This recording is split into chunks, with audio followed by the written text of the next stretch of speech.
کسی گاؤں میں فاطمہ نامی ایک بہت پیاری بچی رہتی تھی۔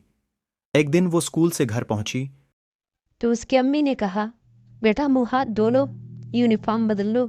میں تمہارے لیے کھانا لاتی ہوں۔ فاطمہ کھانا کھانے بیٹھی تو اسے میاؤں میاؤں کی آواز سنائی دی۔ اس نے ادھر ادھر دیکھا مگر کوئی نظر نہ آیا، البتہ میاؤں میاؤں کی آوازیں تیز ہو گئیں۔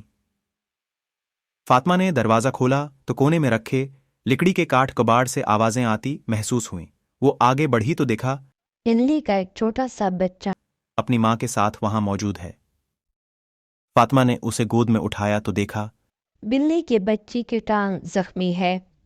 فاطمہ اندر سے دوا لائی، بلی بچے کے زخم پر لگائی، پھر پیالے میں دودھ لا کر اس کے سامنے رکھا۔ بچے سے کہا، تم پریشان مت ہونا، میں تمہارے پاس ہی ہوں۔ اتنے میں امی نے اسے آواز دی تو فاطمہ اندر چلی گئی۔ اگلے دن فاطمہ کی امی نے صبح اسے اسکول جانے کے لیے جگایا کہ بچے کو دیکھنے چلی گئی۔ وہ اب پہلے سے بہتر لگ رہا تھا۔ فاطمہ اسے دوا لگا کر سکول چلی گئی۔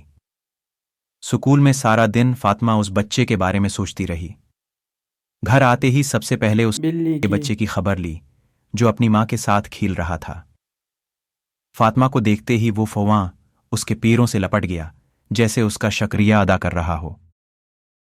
فاطمہ نے اسے گود میں لے کر پیار کیا اور چھوڑ دیا۔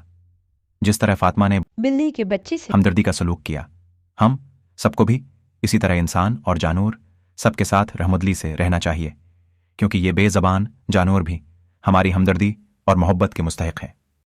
سیرت رسول صلی اللہ علیہ وسلم کا مطالعہ کریں تو ہمیں معلوم ہوگا کہ آپ صلی اللہ علیہ وسلم ان بے زبانوں پر رحم فرماتے اور امت کو بھی یہ تلقین فرمائی کہ پرندوں اور جانوروں کے ساتھ حسن سلوک سے پیش آئے۔